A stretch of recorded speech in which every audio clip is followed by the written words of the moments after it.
আর ব্যাপারটা যেহেতু কনফিডেন্সিয়াল, তারা এইসব ব্যাপারে কারোর সঙ্গে আলোচনা করতে চায় না, তাই এই নিয়ে আমাকে আর কোনো প্রশ্ন করে না।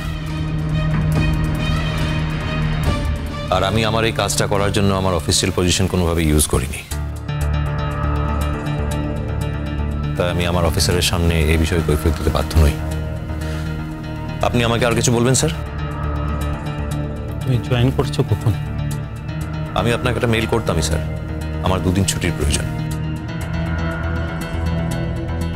একটা খুব ইম্পর্টেন্ট খবর আছে রণজয়, সেটা তোমাকে না বলে আমি পারছি না। হয়তো তুমি জানার সময় পাওনি, কিন্তু সেই খবরটা নিয়ে অফিসে খুব হইচই হচ্ছে। কি খবর স্যার?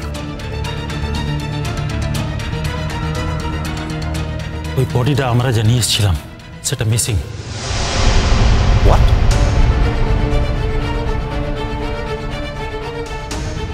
এখনো এই খবরটা পাবলিকলি হয়নি, কেউ জানে না। জানলে অনেক সমস্যা হতো। আমার ধারণা ওদেরই লোক ওখানে বসেছিল, ওরা চাইতো নাকি ওর অন্তিম সংস্কার আমাদের হাতে হোক, সেই জন্য বডিটা লোপাট করে দিয়েছে। এই কথাটা যদি মিডিয়া জানতো না, আজ কিছু থাকতো না রণজয়, সব শেষ হয়ে যেত। রণজয়, এই সময় তোমার সঙ্গে আমার একটু বসার দরকার ছিল। তুমি এই সময় ছুটি নিচ্ছ? আমার 2 দিন ছুটি লাগবেই স্যার, আমার সত্যি খুব জরুরি একটা কাজ পড়ে গেছে।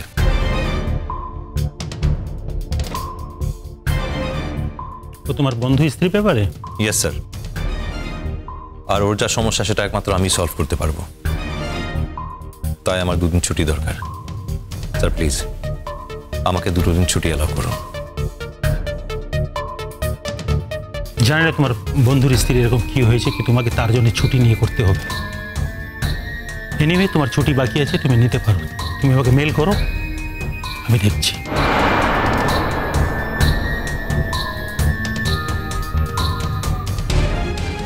তোমার কিছু তো একটা হয়েছে, আমার সঙ্গে শেয়ার না করলেও আমি বুঝতে পারছি। এমন কিছু যা তোমাকে আমার থেকে অনেক দূরে সরিয়ে দিচ্ছে। দূরত্বের খেলা যদি শুরু হয়ে গিয়েই থাকে মিস্টার রণজয় চ্যাটার্জি, তাহলে সেই খেলায় আমিও হারব না। দেখা যাক, তুমি যত দূরত্ব তৈরি করতে পারো, আমি তার থেকে দ্বিগুণ দূরত্ব তৈরি করতে পারি কিনা তোমার সঙ্গে। বাবা, আসছি আমি। এত সকাল সকাল? মাঝরাতে বেরোলে প্রশ্ন করা চলে না, আর সকাল সকাল বেরোলে বুঝি প্রশ্নটা করা চলে?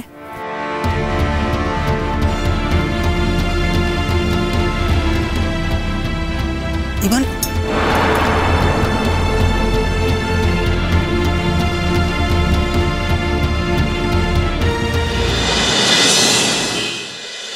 যদি আপনাকে ওরা কোনো প্রশ্ন করে আপনি কোনো উত্তর দেবেন না, যা উত্তর দেওয়ার আমি দেব।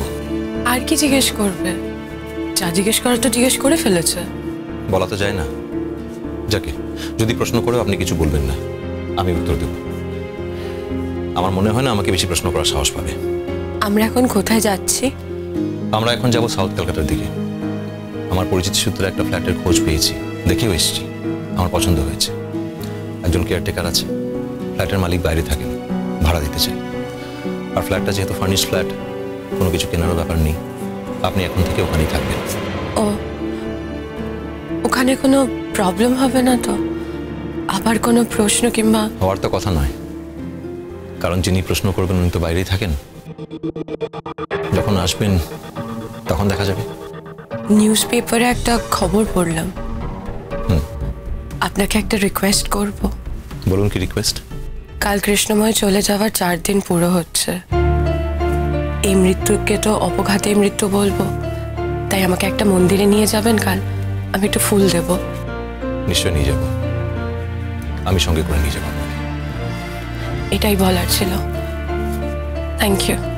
মন খারাপ করবেন না, এক্ষুনি আমাদের রিসেপশনে গিয়ে কথা বলতে হবে। ওখানে ম্যানেজার, রিসেপশনিস্ট সকলেই থাকবে। আমি ঠিক আছি। আপনি চাইলে রুমে বসতে পারেন কি? না, আপনি চলুন, আমি ঠিক আছি।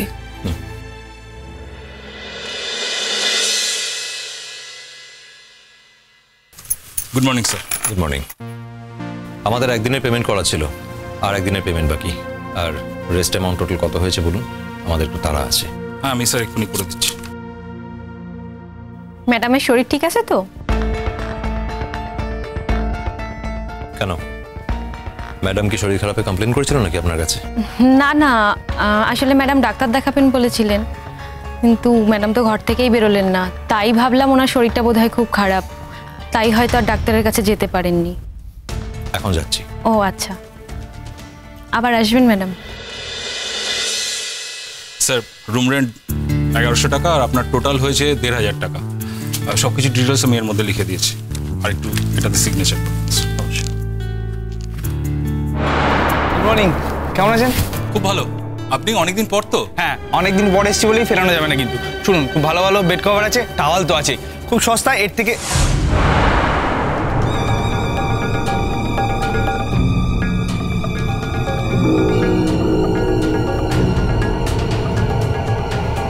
ছোট ভাই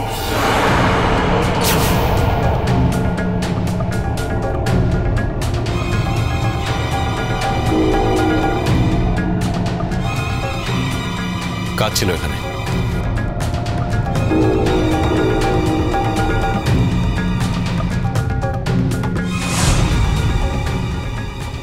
এই ভদ্রমহিলাকে ছোটদাভাই হোটেল থেকে বেরোচ্ছে কেন? এই ভদ্রমহিলাকে ওর চেনা? ভদ্রমহিলার সঙ্গে দেখা করতে এসেছিল, কিন্তু ভদ্রমহিলা তো বেরিয়ে যাচ্ছে।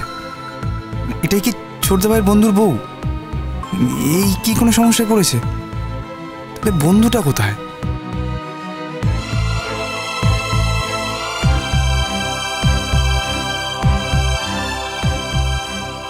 Thank you sir. চলুন। ছোটদাভাই শোনাম বলছি, আমি এখন একটু ব্যস্ত আছি, পরে কথা হবে। আর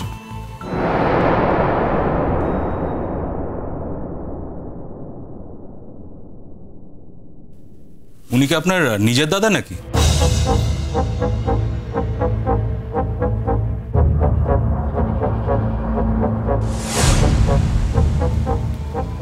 কেন বলুন তো?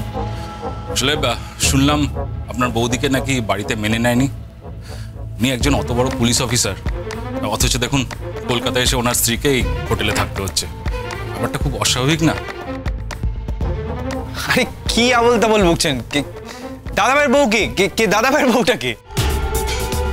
আরে উনি তো বললেন যে ওনাদের বিয়েটা বাড়ি থেকে অ্যাকসেপ্ট করেনি, ভীষণ প্রবলেম হচ্ছে, তাই ওনার স্ত্রীকে উনি বাড়িতে নিয়ে যেতে পারছেন না, এই হোটেলেই রাখতে হচ্ছে। ও ভাই দো, একটা ভালো খবর আছে, আপনাদের বাড়িতে তো একজন নতুন সদস্য আসছে। কি? হ্যাঁ, ওনার ওয়াইফ তো প্রেগনেন্ট। এই তো স্যার নিয়ে যাচ্ছেন ডাক্তার দেখাতে। স্যার আমাদের সঙ্গে অনেক কথা শেয়ার করেছে। এই তো সেদিন ওয়াইফকে রেখে বাড়িতে গেছিলেন দেখা করতে, তারপরে মাঝরাতে আমরাই ফোন করেছিলাম। আসলে ওনার ওই আইডি কার্ডটা আমাদের ভীষণ দরকার পড়ে গেছে। কিছুক্ষণ পরেই স্যার চলে এসেছিলেন, তারপরে তো সেই রাতে থেকেও গেলেন। আচ্ছা আমাকে একটা কথা বলুন তো, আপনার দাদা একজন অত বড় পুলিশ অফিসার, আর আপনি এরকম বেড কভার, টাওয়াল এগুলো সব বিক্রি করে বেড়াচ্ছেন? দাদাকে বলে কোথাও ভালো জায়গায় ঢুকে যান না মশাই। আচ্ছা যাকে আপনি দেখান, আমরা আপনার কাছ থেকে মাঝে মাঝে কিছু কিছু জিনিস নেব। তবে একটা কথা, আমাদের হোটেলে অনেক সময় অনেক রকম প্রবলেম হয়, আপনার দাদাকে কিন্তু আমাদের দিকটা একটু দেখতে বলবেন।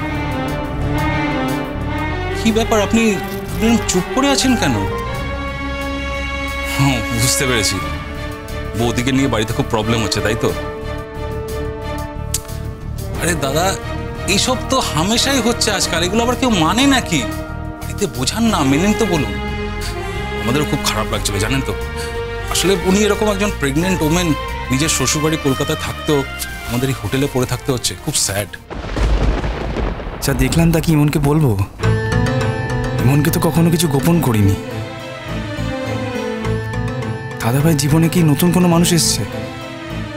এসব কি কথা শুনছি? দাদাভাই সেদিন বাড়ি থেকে হোটেলে এসেছিল এই ভদ্রমহিলার সঙ্গে। কেন, কি হয়েছে দাদাভাইয়ের? এই ভদ্রমহিলা বা কে? দাদাভাই এসব কথা কেন বলেছে এদের? যদি এমন খুনা করেও জানতে পারে, তাহলে সেই দিনেও আমাদের বাড়ি ছেড়ে চলে যাবে। এটা কি দাদাভাই বুঝতে পারেনি? যার সঙ্গে দেখা হলো সে কে? আমার ভাই। আসুন। দাঁড়ান, উনি তো বাড়িতে সব বলে দেবেন। হ্যাঁ, বলে দিতে পারে। তাহলে কি হবে? কি আর হবে, খুব বেশি বাড়িতে বলবে আমাকে এক মহিলার সঙ্গে দেখেছে হোটেল থেকে বেরোতে। আমি তো বাড়িতে বলেছি যে আমার এক বন্ধুর স্ত্রী একটু সমস্যায় আছে, তারা জানবে যে এখন আমি তার সঙ্গেই আছি। কিন্তু ম্যানেজার যদি কিছু বলে দেয়? দেখুন, এখন ম্যানেজার কি বলবে, তার উত্তর আমার ভাই কি বলবে, আমার ভাই বাড়িতে গিয়ে কি বলবে, এত কিছু ভাবতে গেলে তো আমি কাজটাই করে উঠতে পারবো না। কুসুম দোলা কুসুম